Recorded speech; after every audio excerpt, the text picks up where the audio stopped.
श्रीमद् भगवद गीता के 10वें अध्याय के 8वें श्लोक में श्री भगवान कहते हैं, मैं वसुदेव ही संपूर्ण जगत की उत्पत्ति का कारण हूँ और मेरे से ही सब जगत चेष्टा करता है। इस प्रकार तत्व से समझकर श्रद्धा और भक्ति से युक्त हुए बुद्धिमान भक्तजन मुझ परमेश्वर को ही निरंतर भजते हैं। अब इसमें समझने की बात यह है कि अगर हम परमेश्वर को समझना चाहते हैं तो हम ये भी समझते हैं कि ये जो भी दुनिया में चल रहा है वो किसी ऐसी शक्ति से चल रहा है जो सबको प्रॉपरली अपने स्वभाव के अनुसार चलने की शक्ति और प्रेरणा देती है। और वो शक्ति क्या है? वो शक्ति भगवान है, वो शक्ति वसुदेव है। वही शक्ति की यहाँ पर प्रार्थना बात हो रही है, वो शक्ति ईश्वर है। आगे वो कहते हैं, मैं वे निरंतर मेरे ही मन में लगाने वाले और मेरे ही प्राणों में अर्पण करने वाले भक्तजन सदा ही मेरी भक्ति की चर्चा के द्वारा आपस में मेरे प्रभाव को जानते हुए तथा गुण और प्रभाव सहित मेरा कथन करते हुए संतुष्ट होते हैं और मुझ वासुदेव में ही निरंतर रमन करते हैं। इसमें कोई शक नहीं कि जो आदमी भगवान में फेथ रखता है और उसको भगवान ही हर चीज़ में दिखाई देता है, उसको उस जीवन से संतुष्ट रहता है। वो समझता है कि ये जीवन बहुत ही एक गिफ्ट है, एक देन है और इसको सफल बनाने के लिए मनुष्य जन्म ही ऐसा है जिसमें आप अपने कर्तव्य को निभाते हुए और अपने काम को लोगों की सेवा में लगाते हुए अपने जीवन को और सुधार सकते हैं।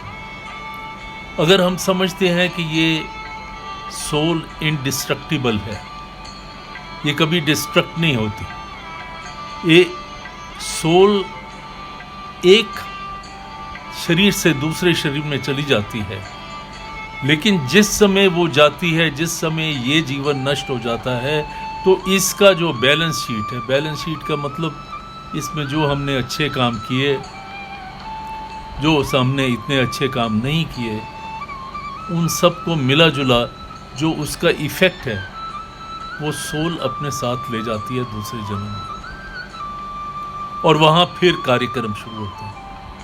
लेकिन इसमें समझने की बात यह है कि सिर्फ मनुष्य जीवन, हमारा जीवन ही ऐसा है जिसमें हम अपने कर्मों को सुधार सकते हैं। देवताओं का भी नहीं है, वो भी भोगी हैं। जो उन्होंने पुराने काम, अच्छे काम किए हैं, उसका सुख भोग के अंतकाल फिर वो मृत्यु लोक में आते हैं और फिर अच्छे काम करते हैं तो स्वर्ग में जाते हैं, इसमें कोई शक नहीं है। तो ये बात को अगर हम समझते हैं कि भाई इस जन्म में हम अपनी फ्यूचर को, अपने आने वाले जन्मों को सुधार सकते हैं, तो ऐसा क्यों ना करें।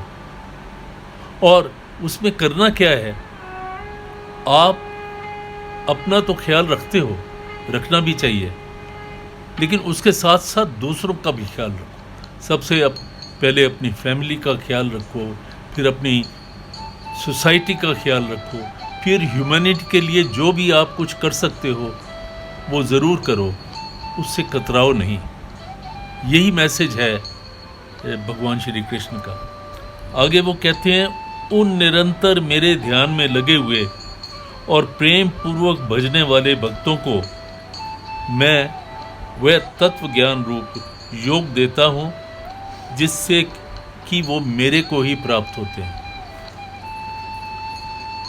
भाव ये है कि हम सब उसी शक्ति के अंश हैं, उसी से निकले हुए ह्यूमैनिटी के अच्छे लिए अच्छे काम करते हैं, तो वापस हम उसी शक्ति, उसी अनादि शक्ति में हम जाके ज्वाइन करते हैं और उसी का अंग बन जाते हैं।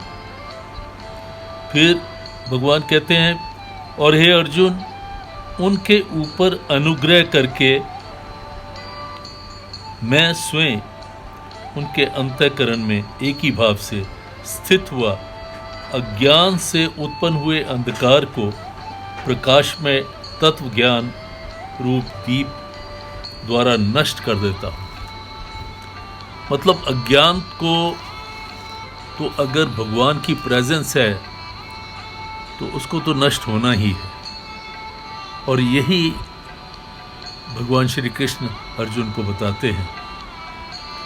इसलिए वो कहते हैं कि हर समय मेरा ध्यान कर, हर समय अपनी ड्यूटी कर, हर समय ह्यूमैनिटी के लिए सेवा कर, दूसरों की सेवा कर, लेकिन अपनी जो ड्यूटी है उस पे पूरी तरह से ध्यान दे और उसको अच्छी तरह से निभा। हरिओम तत्सत, हरिओम तत्सत, हरिओम।